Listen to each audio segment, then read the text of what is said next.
I got kidnapped as a kid and still have nightmares today. I was just 10 years old when it happened. It was another day at the park we always went to. My mom and her friend had a beer and let me wander off to the swings, a few yards away from where they sat on the bench. The park was always full of people, and I knew it was safe. I remember seeing from the corner of my eye this tall man with dark hair and a baseball cap, just like in the movies. He was standing just outside the playground's gate.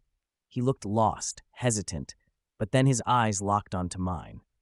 He approached me with the weirdest energy and smile that I will never forget. He asked very softly and calmly if I knew where the bathroom was.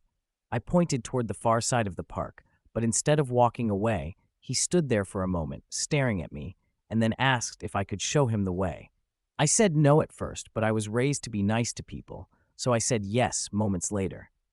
I started walking to the bathroom, and I remember him touching my back once. Not grabbing it or holding me, but just touching my back as he walked right behind me.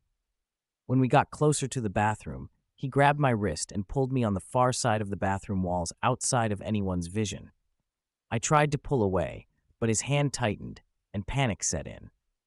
The weight of his presence, like something heavy pressing down on me, made it hard to breathe. He pushed me into a surprisingly nicer truck that was parked near the trees, and before I could even think about what was happening, he slammed the door shut. I remember feeling completely numb because I had no idea what was happening. I couldn't even speak or think.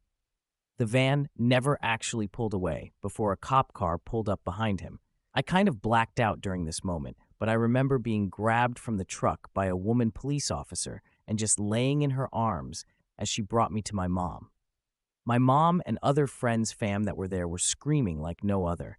It all happened so fast. I had no idea what his plan was, but I knew that if the officers hadn't acted so quickly, I might never have seen my mom again. The man was wanted for rape and murder. I am not sure if his charges were underage, but regardless, he was a terrible man with no good intentions. That day, the world shifted for me. I never looked at the park, let alone any park, the same way again. I never let my guard down and always carry a knife and mace with me when out at the bars or even on a run. I also want to say, not a ski-bee. I know in today's world, it seems that cops' highlights are usually negative, but you never know when one might save your life or your child's life. The police had been there when I needed them most, and they saved my life. The man was arrested, his dark past revealed in the aftermath, but I'm just glad I made it home in one piece. Thanks for reading.